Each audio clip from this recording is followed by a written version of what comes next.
ನಮಸ್ಕಾರ. ಫ್ರೀಡಂ 19 ನ್ಯೂಸ್‌ಗೆ ಆತ್ಮೀಯ ಸ್ವಾಗತ. ನಾನು ರೂಪಲತಾ. ರವಿವಾರದ ಸಂಕ್ಷಿಪ್ತ ಸುದ್ದಿಗಳನ್ನ ನೋಡ್ತಾ ಹೋಗೋಣ. ಸುದ್ದಿ ಸಂಗ್ರಹ ಮಲ್ಲಿಕಾರ್ಜುನ ಖೈರೆ.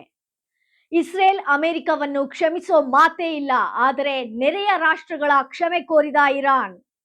ಇರಾನ್ ಯಾವುದೇ ಷರತ್ತುಗಳಿಲ್ಲದೆ ಶರಣಾಗತಿ ಒಪ್ಪಿಕೊಂಡರೆ ಮಾತ್ರ ಯುದ್ಧ ಅಂತ್ಯ. Donald Trump. ಇರಾನ್ ಮೇಲೆ ಇಂದು ತುಂಬಾ ಪ್ರಬಲ ದಾಳಿ. Trump warning. ಹಿಜ್ಬುಲ್ಲಾ ನಿಶಸ್ತ್ರಗೊಳಿಸಿ ಲೆಬನಾನ್ಗೆ ಇಸ್ರೇಲ್ ಎಚ್ಚರಿಕೆ. ಅಮೆರಿಕದ $300 ಮಿಲಿಯನ್ ಮೌಲ್ಯದ ಥಾಡ್ ರಡಾರ್ ವ್ಯವಸ್ಥೆ ಇರಾನ್ ದಾಳಿಯಲ್ಲಿ ಧ್ವಂಸ. ಇರಾನ್ನ ಪ್ರಮುಖ ತೈಲ ಶುದ್ಧೀಕರಣ ಘಟಕ ಮೇಲೆ ಇಸ್ರೇಲ್ ದಾಳಿ. ಗಲ್ಫ್ ರಾಷ್ಟ್ರಗಳ ಮೇಲೆ ಟೆಹರಾನ್ ಯುದ್ಧ. ರಷ್ಯಾದ ತೈಲ ಖರೀದಿಗೆ ಭಾರತಕ್ಕೆ ಅನುಮತಿ ಬೇಕಿಲ್ಲ, ಅಮೆರಿಕಕ್ಕೆ ತಿರುಗೇಟು. ಅಧಿಕ ಮೌಲ್ಯದ ಕೃಷಿಗೆ ಆದ್ಯತೆ ನೀಡಿ ಪ್ರಧಾನಿ ಮೋದಿ. ರಾಜ್ಯದಲ್ಲಿ ಆನ್ಲೈನ್ ಆಸ್ತಿ ನೋಂದಣಿ ವ್ಯವಸ್ಥೆ ಜಾರಿ. ಮನೆ ಖರೀದಿ ಡೆವಲಪರ್ಗಳಿಂದ ಹಸ್ತಾಂತರ ಪ್ರಕ್ರಿಯೆ ಸುಲಭ. ಗ್ಯಾರಂಟಿ ಯೋಜನೆಗಳ ಮೂಲಕ ಪ್ರತಿ ಕನ್ನಡಿಗನ ಬಾಳಲ್ಲಿ ಹೊಸ ಭರವಸೆ ಮೂಡಿಸಲು ನಮ್ಮ ಸರ್ಕಾರ ಬದ್ಧ. ಡಿಕೆ ಶಿವಕುಮಾರ್. ದೋಷರಹಿತ ಮತದಾರರ ಪಟ್ಟಿಗಳು ಪ್ರಜಾಪ್ರಭುತ್ವದ ಮೂಲಾಧಾರ. ಮುಖ್ಯ ಚುನಾವಣಾ ಆಯುಕ್ತ. ಟಿಎಂಸಿ ಎಲ್ಲಾ ಮಿತಿಗಳನ್ನು ಮೀರಿದೆ. ರಾಷ್ಟ್ರಪತಿಗಳಿಗೆ ಅವಮಾನ, ನಾಚಿಕೆಗೇಡಿನ ಸಂಗತಿ. ದೀದಿ ವಿರುದ್ಧ ಮೋದಿ ಕೆಂಡ.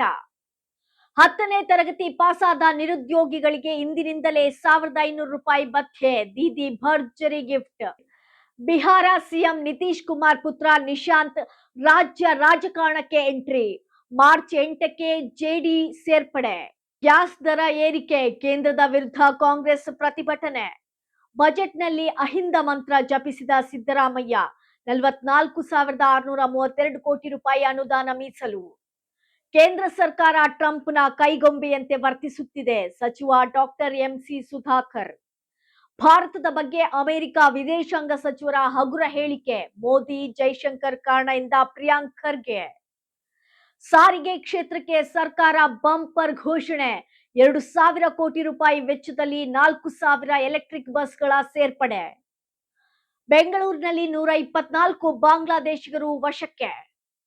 ಬೆಂಗಳೂರು ಉತ್ತಮ ಪ್ರತಿಭೆ, ಸಂಸ್ಕೃತಿ ಹೊಂದಿರುವ ನಗರ. ವಿಶ್ವದಲ್ಲೇ ಮಹತ್ವದ ಏರೋಸ್ಪೇಸ್ ಪಾರ್ಕ್ ದೇವನಹಳ್ಳಿಯಲ್ಲಿ. ಡಿಕೆ ಶಿವಕುಮಾರ್. ಕೊಚ್ಚಿ ಬಂದರಿನಲ್ಲಿ ಇರಾನಿನ ನೌಕಾ ಹಡಗು ನಿಲ್ಲಿಸಲು ಅನುಮತಿ. ಎಸ್ ಜೈಶಂಕರ್. ಇರಾನ್ ಯುದ್ಧದ ನಡುವೆಯೇ ಸೌದಿ ರಕ್ಷಣಾ ಸಚಿವರನ್ನ ಭೇಟಿಯಾದ ಪಾಕ್ ಸಿಡಿಎಫ್ ಮುನೀರ್. ಪಶ್ಚಿಮ ಏಷ್ಯಾ ಸಂಘರ್ಷ ತೀವ್ರ. ಇಸ್ರೇಲ್ ದಾಳಿಗೆ ಟೆಹರಾನ್ ವಿಮಾನ ನಿಲ್ದಾಣ ನಾಶ. ಗಲ್ಫ್ ಪ್ರವೇಶಿಸುವ ಅಮೆರಿಕನ್ ಹಡಗು ಸಮುದ್ರದ ತಳಕ್ಕೆ ಹೋಗಲಿದೆ. ಇರಾನ್ ಎಚ್ಚರಿಕೆ.